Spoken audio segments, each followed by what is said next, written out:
What's up, guys? So I just wanted to give you a short little video discussing some of my thoughts and opinions on the new 2018 Subaru WRX and STi. Now, I apologize, it's starting to get dark out, but it's going to be a short video. So with that being said, as you know, Subaru just unveiled their new WRX and STi, and since then everybody's been losing their minds. People are happy with it, people are hating it, people are, mad about the power, the looks, a whole bunch of things. So let me just get into it. First of all, let's talk about the power. Everybody's pissed off that the STi still has the EJ motor and there's really no bump in power. And that is understandable. I mean, it is 12 years old and we all would like to see a power bump with the STi, especially considering the other cars that are out right now. The STi, I feel, is losing its competitive edge because it really is outdated with the motor, and even if it still had an EJ, there's really no power improvement from the factory.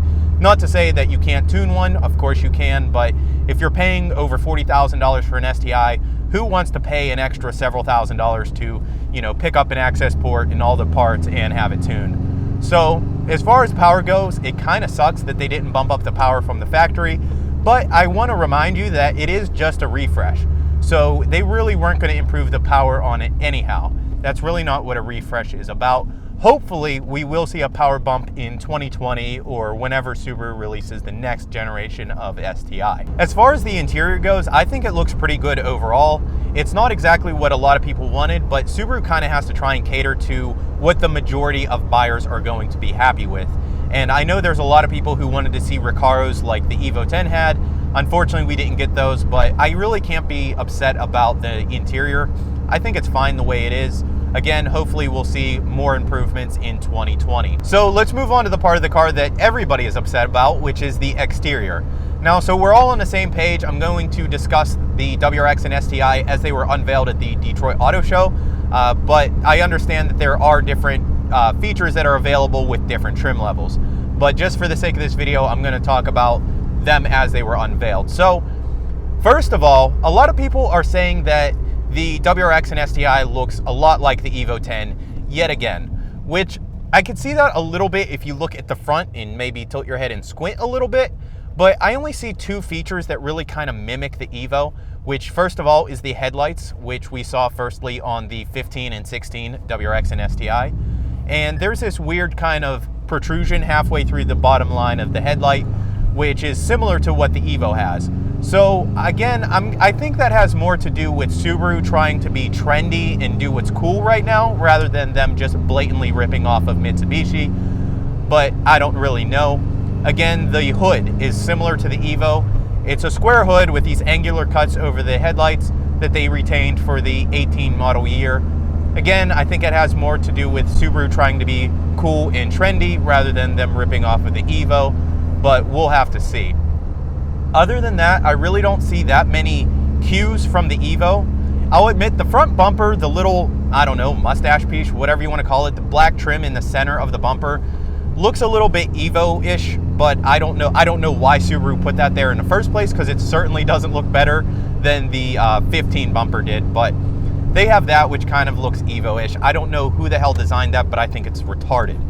Other than that, there's really no cues to the Evo. The side of the STi is completely different than the Evo. The back end is completely different than the Evo. So I understand why some people say it kind of looks like an Evo, but in my opinion, it really doesn't. With that being said, I also have to say that the Evo was never refreshed from the day it was designed. Actually, I take that back. It was refreshed. They changed the tail light. They changed a couple things in 2010. But aside from that, they never really changed anything. So I find it kind of ironic that so many people are really pissed at Subaru for, not changing the STi, for not doing something drastic enough, but they'll defend the Evo, yet the Evo was never really refreshed to begin with. So I don't really know what's going on with that argument, but that's for another video. Other things about the exterior of the WRX and STi is the fog lights. The fog lights are, they kind of look weird to me, kind of big and awkward. I don't know why they changed them.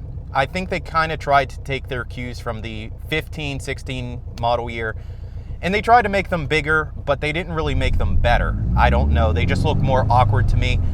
That being said, the fog lights, in my opinion, look a hell of a lot better than the fake ass freaking vents that they gave to the STi, which again, it's available on other models than just the STi, but your highest level car, you decide to unveil with fake ass plastic vents.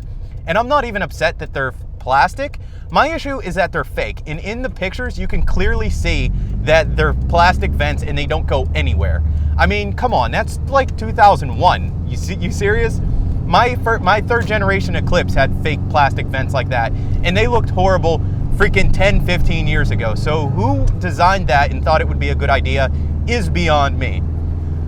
That has to be probably the biggest issue that I personally have with the exterior of the STi and WRX. It just looks awful. Well, why didn't they leave it alone? They're trying to kill it. They're trying to kill it. If I look at the bumper of the STi and you take away the crappy black plastic trim and the fake ass vents, it actually looks pretty good. Already it looks better.